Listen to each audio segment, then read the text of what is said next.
হর পার্বতীর মিলন ক্ষেত্র হরিদ্বার। হরিদ্বার শুনলেই মনে হয় কি এক পবিত্র শান্তির জায়গা।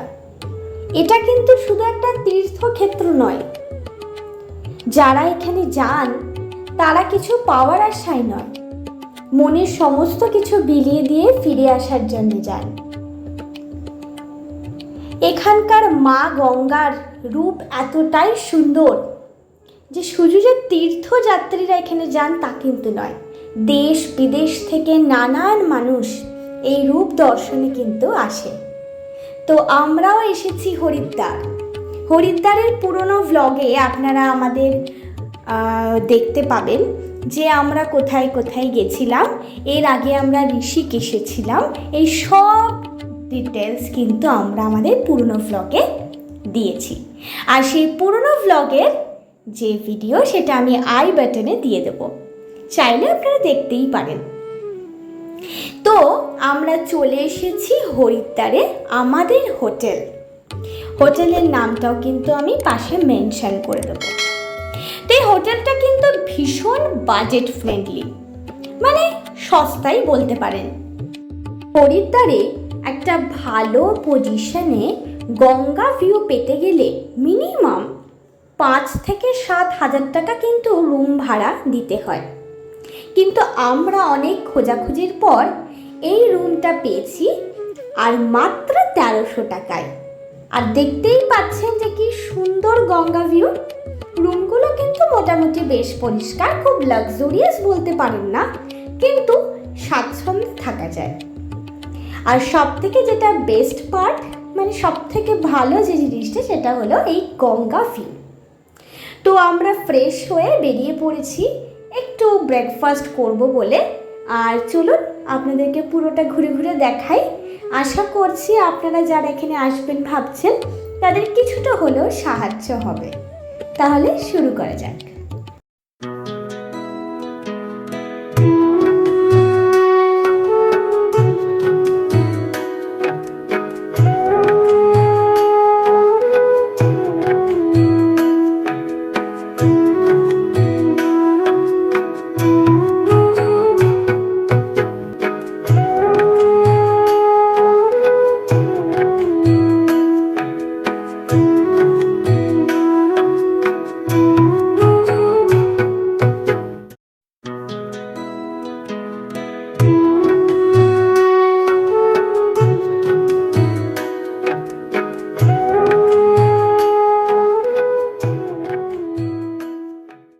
হরিদ্বার যেমন তীর্থক্ষেত্রের জন্য প্রসিদ্ধ, কিন্তু এছাড়াও মা গঙ্গার এই রূপ দেখার জন্য কিন্তু দলে দলে ফরেনার্সরাও কিন্তু আসেন।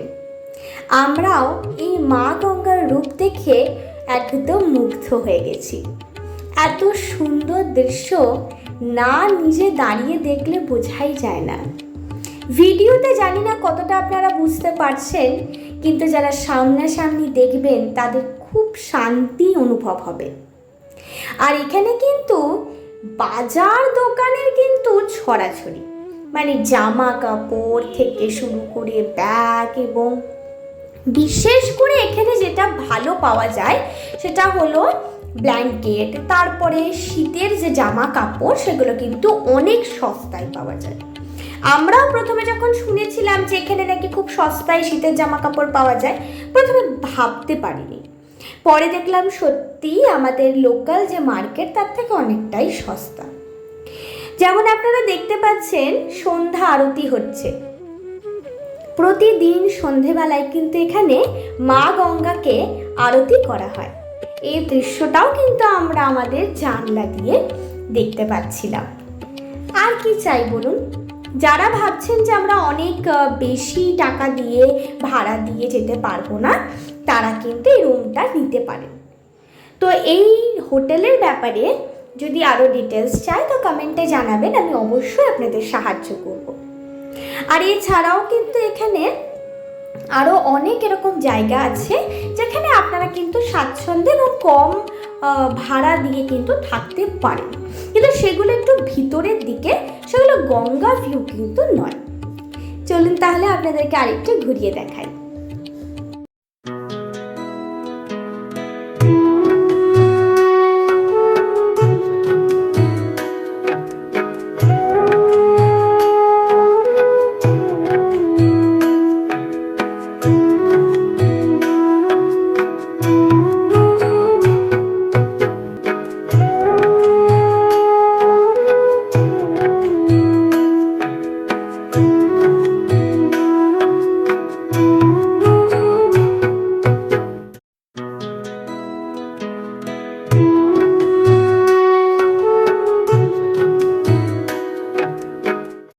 এখানে অনেকেই কিন্তু মা গঙ্গার কাছে মানে যে দিয়া হয় না, সেটা ফুল দিয়ে সুন্দর করে সাজিয়ে কিন্তু ভাসিয়ে দেয় মনের মনস্কামনা পূরণ করার জন্যে। তো আমরাও সেটাই করছিলাম।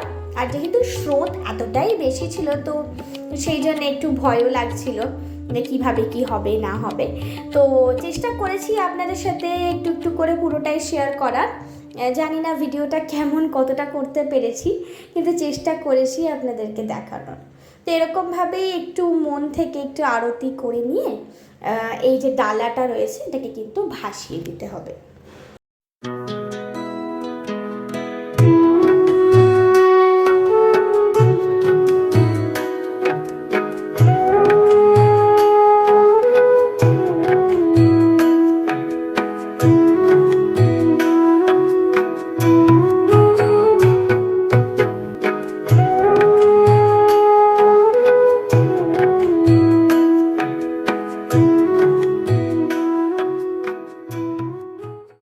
এটা হলো হর কে পৌড়ি ঘাট। তো এটা কিন্তু সব থেকে প্রসিদ্ধ ঘাট, আর এইটা দেখার জন্য কিন্তু দলে দলে দর্শনার্থীরা কিন্তু আসেন। এখানে ভীষণ ভীষণ ভিড় ছিল। আর এখানে প্রচুর আপনি মানে চাট টাইপের খাবার, ফুচকা, বড়া, এরম টাইপের অনেক খাবার রাস্তায় পেয়ে যাবেন। যদি আপনাদের ঘুরতে ঘুরতে খিদে পেয়ে যায় তাহলে অবশ্যই এগুলো খেয়ে দেখতে পারেন। কিছু কিছু জিনিস আপনাদের ভালো লাগবে, আবার কিছু নাও ভালো লাগতে পারে। আর এই যে দৃশ্যটা, এটা কিন্তু একদমই অমূল্য। আমরা যখন রুমের ভিতর ছিলাম তখন এখানে কিছু হনুমান এসেছিল, তারা আর কি খাবারের জন্য মুড়ির আমাদের একটা প্যাকেট ছিল, সেটা টেনে নিচ্ছিল। তো আমি সঙ্গে সঙ্গে এই ভিডিওটা করি স্মৃতি হিসেবে রাখার জন্য। বেশ ভালোই লাগছিল দেখে।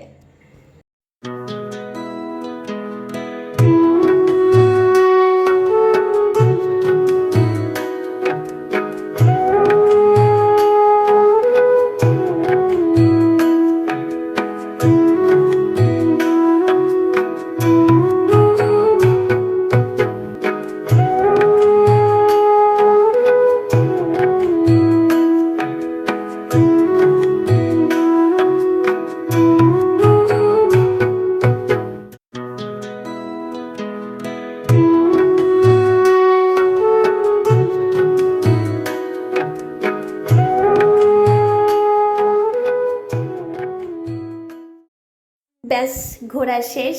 এবার আমরা যাচ্ছি, এখান থেকে চলে যাওয়ার পালা। তো যাওয়ার আগে আপনাদেরকে একটু এই স্টেশন চত্বরটা একটু দেখাচ্ছি, যতটুকুনি আমরা তুলতে পেরেছি। তো এরপর আমরা যাব দিল্লি। দিল্লি থেকে আমাদের রাজধানী আছে, তো রাজধানীতে আমরা যাব। সেই জন্যে হরিদ্বার থেকে আমরা এবার দিল্লি যাব, সেখান থেকে রাজধানীতে চেপে বাড়ি। তো চলুন আপনাদের সাথে বাকি পথটুকু একটু শেয়ার করি, তারপর তো বাড়ি ফিরতে হবে।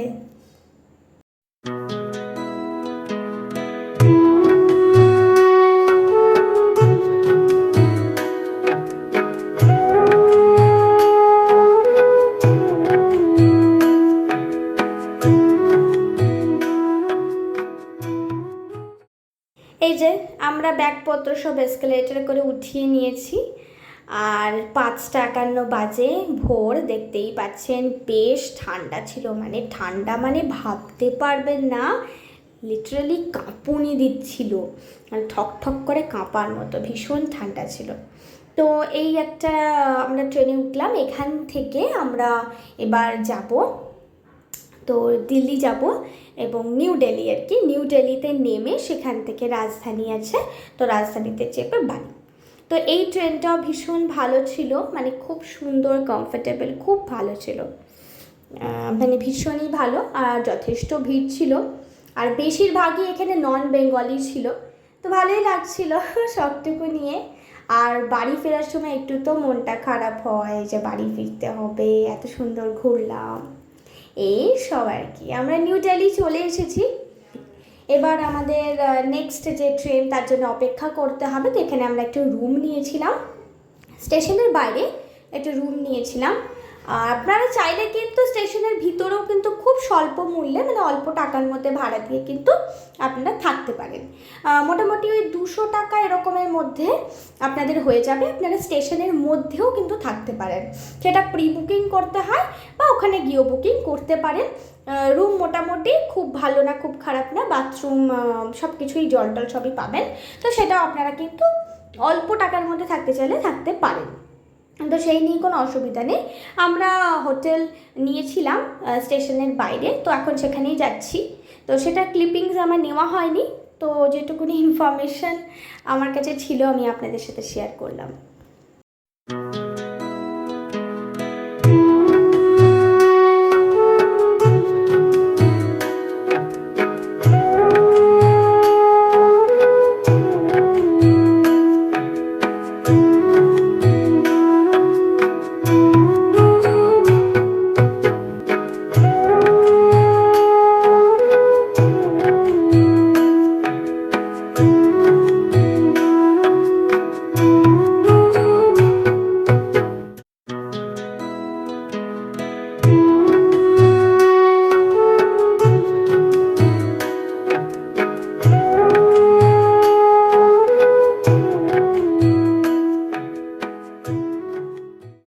আমাদের ট্রেনের টাইম হয়ে গেছে আর এখানে চেকিং হচ্ছে, ব্যাগ ট্যাগ সব চেকিং হয়ে গেলে এবার কিন্তু আমরা যাব আমাদের যে ট্রেন রাজধানীতে ওঠার উদ্দেশ্যে।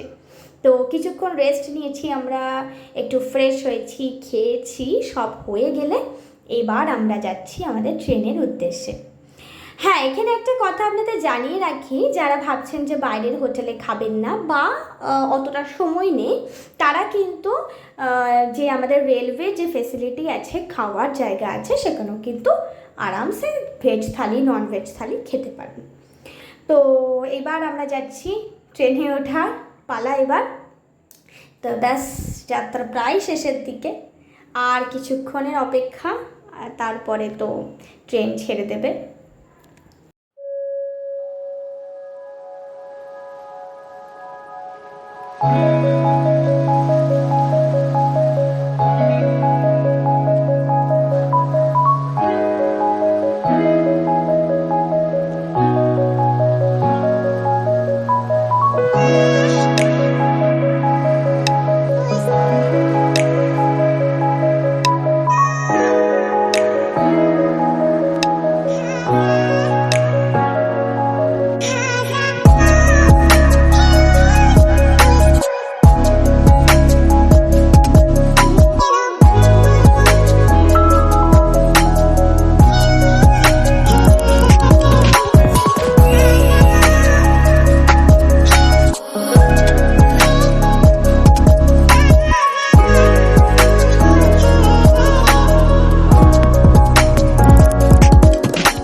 এই যে মজা করতে করতে, আনন্দ করতে করতে, গল্প করতে করতে সময়টা প্রায় পেরিয়ে আসছে। তো টাটা, বাই বাই, দেখা হবে অন্য কোনো ভ্লগে। Thank you for watching.